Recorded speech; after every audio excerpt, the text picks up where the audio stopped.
Hello everyone. So I'm often hesitant to use the word paranormal. With all the peculiar shows on television covering this topic and doing a great job at bludgeoning the subject matter, I occasionally feel embarrassed that my writings and name are associated within this community. I personally prefer to use the term high strangeness.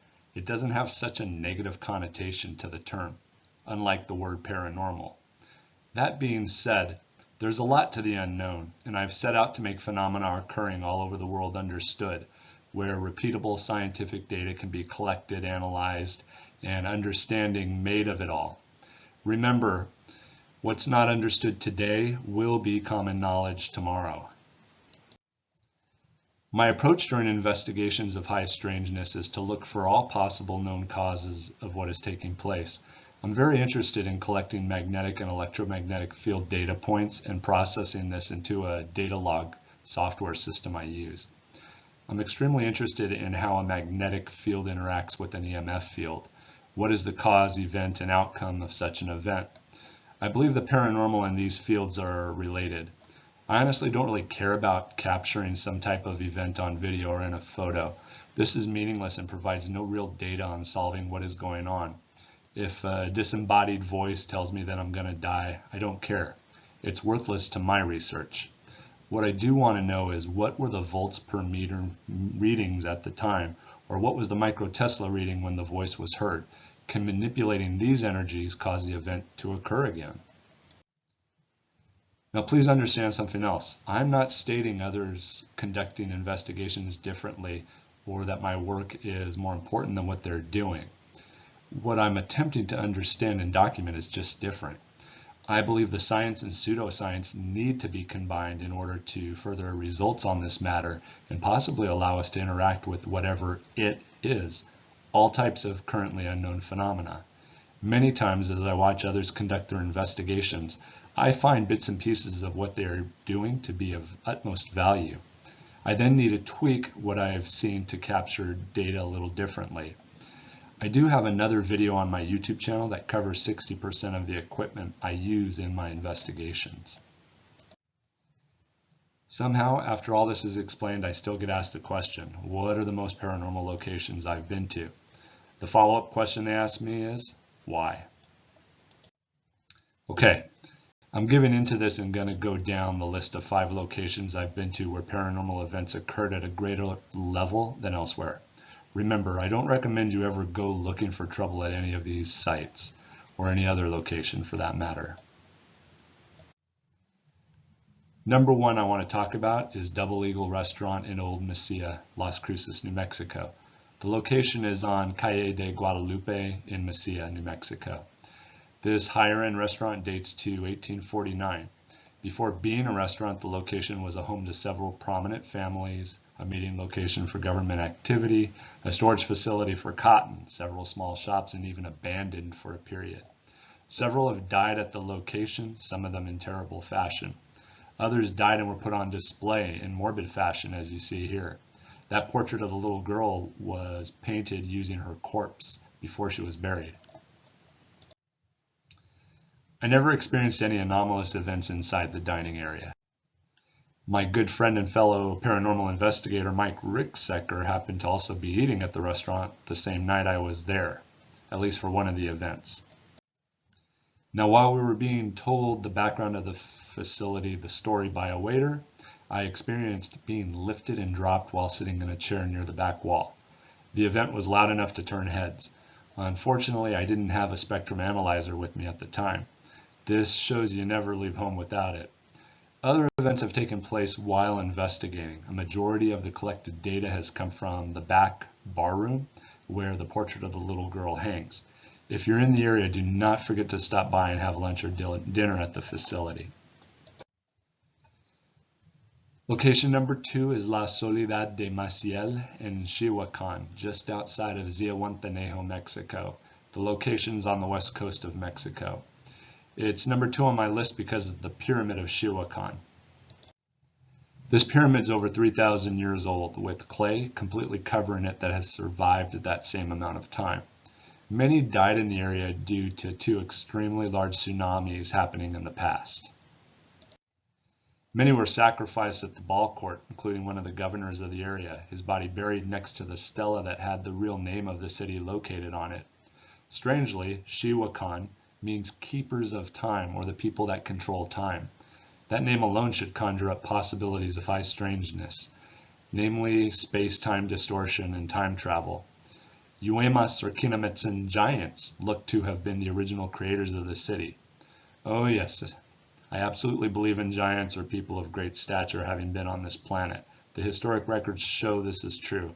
I know, I'm a trained anthropologist and archaeologist. This is the real reason for being number 2 on my list. There's a magnetic anomaly below the square you see here. 4 other sites in the area are aligned to this square, which happens to be on top of the pyramid directly in the center. Directly above this square, UFOs and UAPs are consistently seen here. So much so that it's not a big deal for the locals who love to show you photos of all the different crafts showing up. What incredible high strangeness, wouldn't you agree? One other interesting phenomenon occurred here. On 2 sides of the square, this intense, deep purple energy was seen shooting up towards a UAP above it. The purple color was deep, resembling velvety curtains. EF and EMF readings are high and transient here. Different times of the year, more so than other readings.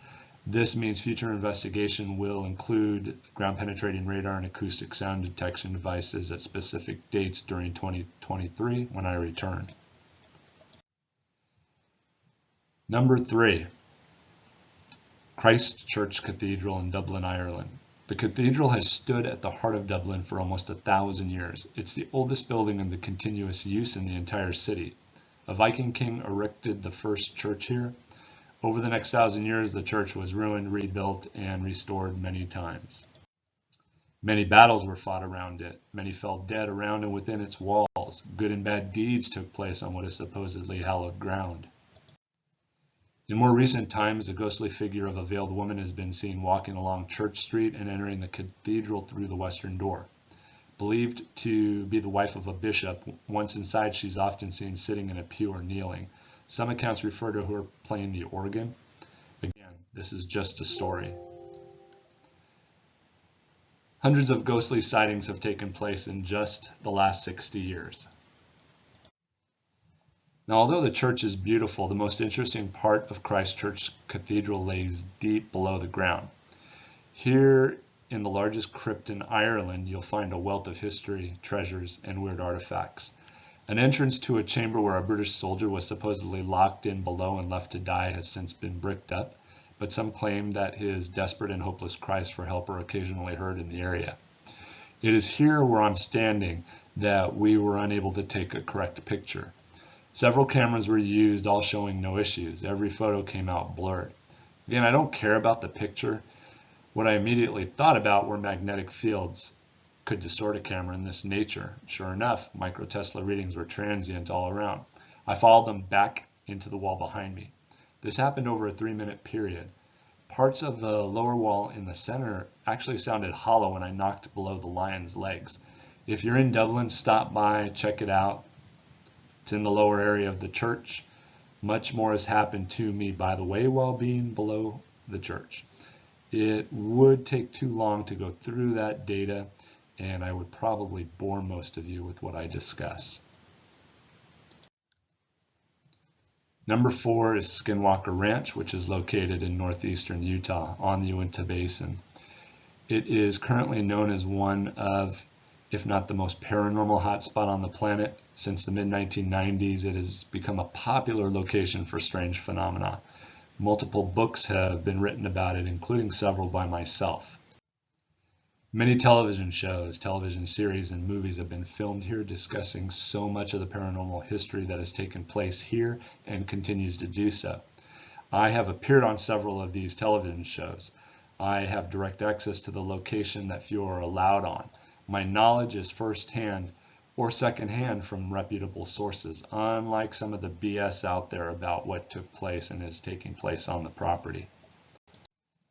Understand that all types of phenomena are currently happening on the ranch and around it. The paranormal activity has increased in the last several years. A majority of my work in the paranormal field takes place here. You can see a lot of the details and findings by watching my other YouTube videos that are posted exclusively on this location and topic. Please remember that if you want to partake in the experience and high strangeness that happens here, I have 2 suggestions for you. Number 1, come to the area after it gets dark. More phenomena occurs at night. Number 2, come to the area when there's bad weather happening, especially a thunderstorm. It appears to intensify the paranormal activity. Make sure to bring your scientific technology to capture events that could occur at any moment. One last thing. The activity we see here at the ranch also is active at Bottle Hollow Reservoir north of the mesa and ranch. There are many unidentified aerial phenomena that occur above the waters of the reservoir. Always pay attention to what is above you in the sky, especially when you begin to get climbing readings on your spectrum analyzer. Number 5 is the Washoe Club, found in Virginia City, Nevada, a 25-minute drive north of Reno. This location is well worth your time and effort to get there and investigate. This is one of the larger rooms upstairs. Make sure to conduct your investigation overnight. Much more data can be collected at this time, meaning more events occur. This is partially due, at least I believe, because fewer people are downstairs. You can rent the entire place for the evening for a pretty decent price. I once collected a valuable data point at this location. A coin seemed to materialize on one of the top steps. During this occurrence, EF readings and large magnetic spikes took place. The vector magnetometer did show amplitude increasing and direction being toward the upstairs. Additional events took place in 2 of the rooms upstairs. This, by the way, happened during the morning around 11:30 a.m. and I believe first tour starts at 11. This is one of the more active rooms. I believe an explosion happened here and a little girl was killed. This room is above the cold cellar where many dead bodies were kept during the winter and when burial was not feasible, such as when the ground at the cemetery was frozen. Oh yeah, and by the way, go to the local cemetery. So many of those buried there were Freemasons. The city is like the stronghold for the secret organization. Also look for the stack pipes in the ground of the cemetery leading underground. I believe there may be a mine below it, and these are used for getting fresh air into the mine system. I believe that's an old mine, by the way. If someone knows more, please leave comments about this or correct me if I'm wrong. I don't mind being told the correct information. It's part of the science. If you are into EVP phenomena, the electric voice phenomena, I suggest you do that here in this room. I know I told you there were 5 locations I would discuss. I'm wanting to quickly throw this one out there. If you read my first book, Dark Shadows and Catastrophe, which is fiction based on many real-life events that happened to me, this is the house in El Paso, Texas, where I had one of my most paranormal encounters of my life while on duty as an El Paso, Texas police officer. At least I think it was this house. We were always called to this area on domestic violence calls, so it could be another house just down the street. But what happens to the main character in my book is based upon what happened when I was a cop, especially this event. It was this type of faux wood paneling that came to life with hundreds of faces screaming profanities at me and my partner. I was absolutely fascinated with the experience. At the time, I wasn't investigating paranormal, and my partner at the time was Catholic, so he kind of freaked out. The event totally disturbed him. I believe everything was tied into this negative energy taking place between the husband and wife, hence for the domestic violence call. I totally appreciate you watching this presentation. I've never posted on something like this before and would like to know your thoughts about me discussing other little known sites. I also would like to hear from you and find out if you'd like for me to go live on Monday evenings to do a Q&A. I would be happy to answer your questions about Skinwalker Ranch, Blind Frog Ranch, and other locations I conduct research and investigations at around the world. Please remember, some of my non-disclosure agreements might keep me from being able to give you an exact answer, especially about Skinwalker Ranch, but I'll do my best to help bring many of you closure, especially in regard to what has recently been going on and that uptick in high strangeness on the Uinta Basin. Take care, and please remember to follow me on this channel. Thank you.